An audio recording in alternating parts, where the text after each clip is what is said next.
Thank you very much, Mr. President, dear journalists. I'm glad to be here and personally thank you and tell you how Ukraine values what we've achieved together, defending life and freedom. In Ukraine, we are fighting for our country and freedom, and also in Europe, we say for our freedom and yours. And this motto resonates not only in our country, not only in our hearts, not only in Ukraine, but also in Poland and Baltic states, Moldova and others. When freedom is strong in one country, it is strong everywhere. When it burns in one soul, it presents its merits to others. Ukrainians have twice led revolutions this century, defending freedom. For nearly 2 years, we have been in a full-scale war, the biggest since World War II, fighting for freedom. We stand firm, no matter what Putin tries. He hasn't won any victories. Thanks to Ukraine's success in defense, other European nations are safe from the Russian aggression, unlike in the past. Ukraine can now tackle the Russian dictatorship, so our children and other nations won't have to shed their blood and sacrifice lives defending against Russian aggression. We've already made significant progress. We've shown that our courage and partnership are stronger than any Russian hostility. And we have freed 50% of the territories Russia occupied after February 24th. And we won the Black Sea and are reviving our economy. Thanks to maritime exports, Ukraine's 5% economic growth this year proves our effective partnership. And we've shown no Russian missiles can overthrow the powerful American Patriot systems. Thank you very much.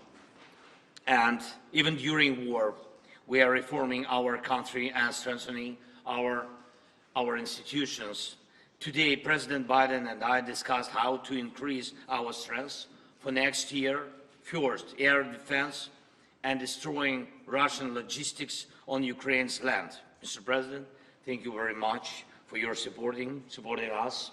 And in these areas, like our victory in the Black Sea, we aim to win the air battle, crushing Russian air dominance. This will intensify our ground advantages in 2024 with our control of the skies. Who controls the skies controls the war's duration. And today I would like to thank, of course, for yet another significant defense package with our defenders value very much. Second, yesterday I met with American defense company leaders. They advised us on how to make our defense industries work faster and more effectively. Thank you, President Biden, for this important initiative. We started with you. Together, Ukraine and America can strengthen democracy's arsenal. And this is vital for other free nations and the US, as it involves your companies, technologies, and technology advancement and job creation. And it is important to know that 2/3 of American support for Ukraine remains and works in the United States. Third, I informed Mr. President that Ukraine has fulfilled all the recommendations of the European Commission regarding the preparation for a decision to start negotiations on Ukraine's accession to the EU. And we constantly communicate with European leaders about our joint steps, sanctions, and political efforts to pressure Russia. American leadership is crucial, is keeping this unity together, a unity that serves the entire free world.